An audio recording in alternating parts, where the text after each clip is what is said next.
right, now come to the segment on building rapport. How can we build rapport? How can we engage in class? How can we engage a learner in class? And one of the things that we need to do is to learn how to build rapport with them. What do you mean by rapport? What does that exactly mean? It's a close, harmonious relationship in which people or group concerned understanding each other's feelings or ideas and communicate well. So it's things that we can do to help our learners to actually understand, to build a good relationship in an online setting where they will feel safe, they feel encouraged to share what they have in their mind. Now, there are a few things that we can do to build that relationship. Let me show you a few ideas. One is called the nonverbal cues. We can do it either verbally or non-verbally. Let's go in to look at some of the nonverbal cues that we can do. First of all, eye contact. Eye contact. So right now I'm looking at you, right? So imagine that I am not looking at you. My focus is just on my computer the whole time. When I lead my session, I was just looking at my notes. How do you feel? You probably feel very disconnected, either in person or on Zoom setting, right? Even though when you're in an in-person setting, if you're a facilitator, always just look at the notes and not paying attention to the people around him or her. So you want to make sure that you have the eye level, and make sure you don't have too many PowerPoints. Sometimes that is the problem we have. If we have too many PowerPoints, we kind of constantly sharing screen. The learners cannot see your face. Where in a Zoom setting, they want to see your face and engage with you. Another thing is you want to make sure that you are talking in a way that your half of your body is showing, okay? So research have shown that in an online Zoom setting, especially online setting, there are a lot of communication got cut off. The reason is being because we're in a Zoom setting, sometimes we sit close to the camera, and the body language actually get lost in the process. And when the body language get lost in the process, people start to, lose interest and they're not engaged with you. So there's one trick that you can do. Some people get very specific. They measure about 2.5 feet from their camera or the laptop to be sure, so that they can see half a body. But I want to give you just a rough idea. You want to show at least half of your body, so that when you talk, your hands actually can communicate. Now, if you notice that all these videos I've been talking, I always want to show my hands because you cannot see me in a full body size. So it's a lot of communication got disconnected. So you want to make sure that when you're facilitating, half of your body is showing, especially your hands. You might not use a lot of hands when you talk, but as long as they see your half body, they can see a slight movement of your gesture of your hand. If you want to do an illustration, at least they can engage with you with the isolation that being felt in a Zoom setting.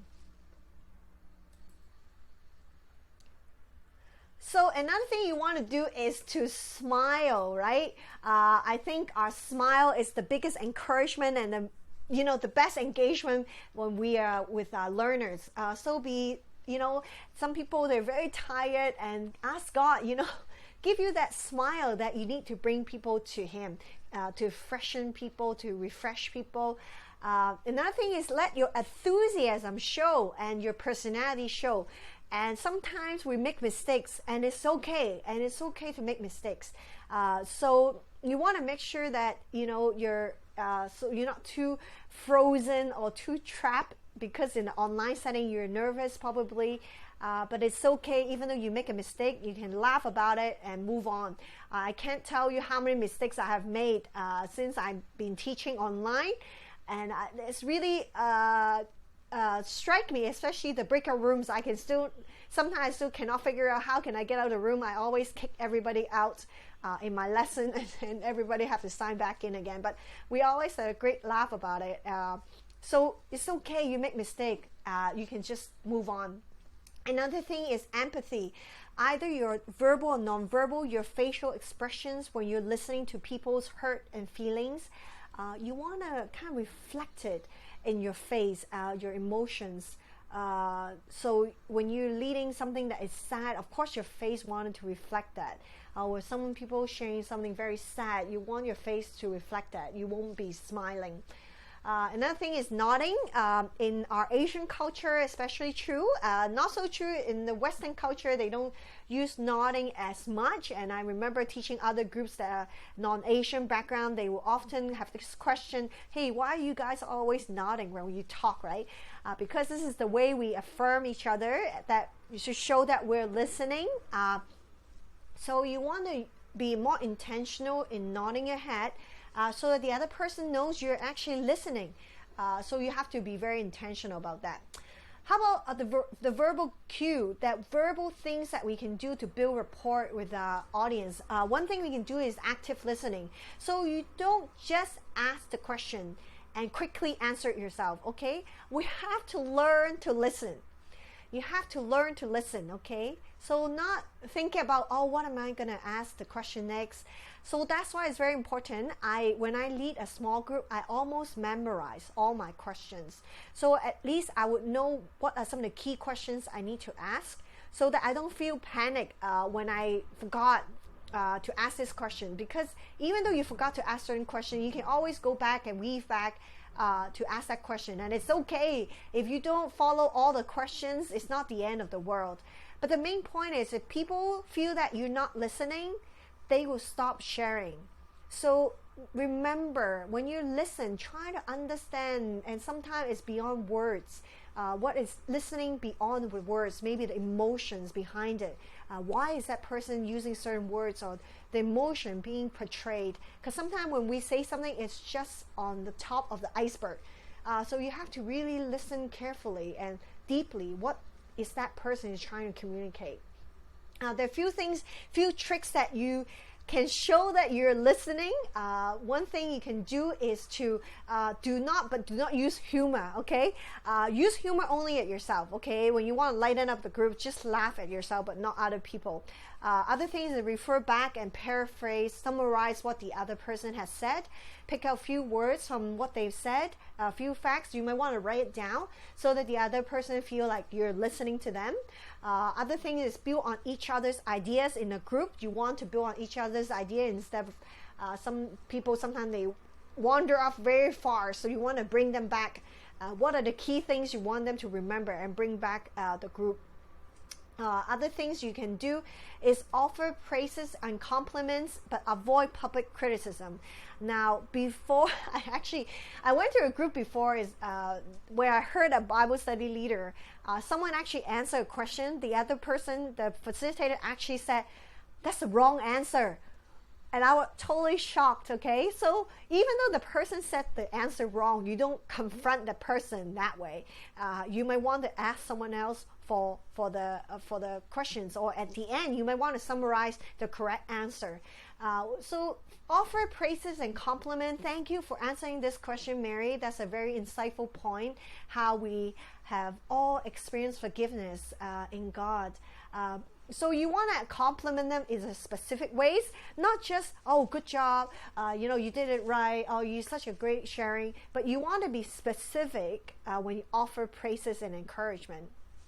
And let me guarantee you, when you start being encouraging, your group will come alive because they will feel safe. They want to be engaging with you because they feel their facilitator is a very encouraging one and affirming one, and people will want to share more.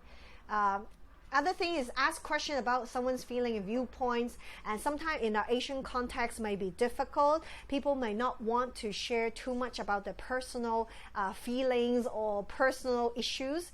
So there are a few things that we will talk about during our workshop. What are some of the tricks that you can help people to share? But one thing you can consider, I learned from my Filipino sister, they tell me maybe instead of saying you, the application directly to you, what do you think people would do? Or what do you think your family would do? Or what do you think your friend would do in this situation? So that you don't feel, they don't feel so direct about the applications. Or another thing is you can get them share in a group of 2 people, so it's not so of course in the same gender. If you have a mixed group, that they don't feel so awkward. And use people's name in a conversation. Whenever you have a conversation, you always want to use the name because your name is the sweetest things to a person. So it's this great way to engage other people because they know you care. You would say the name and they would pay attention. Another thing that we can do is, as a facilitator, teacher facilitator, our role actually is like a cheerleader, that we want to cheer them on. You want them to come and feel refreshed and encouraged. The last thing you want them to do is when they leave your meeting, leave your facilitation, leave your small group, they're feeling even more down or discouraged because they never felt being encouraged. Another thing we need to do is be careful when we're doing facilitation online is give very clear instructions. Give very clear instructions. You want to spell exactly what you're doing. For example, now I'm going to send you to a breakout room and you will discuss these following questions.